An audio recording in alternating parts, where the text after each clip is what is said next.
Kakak ini jualan sejak kapan di sini? 3 hari yang lalu. 3 hari ya. Ya. Di lapak ini sudah.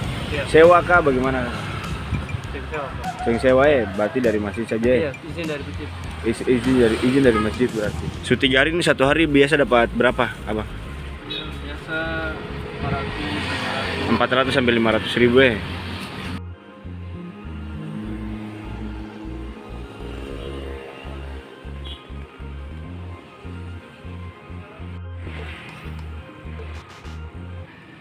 Terima kasih sudah nonton.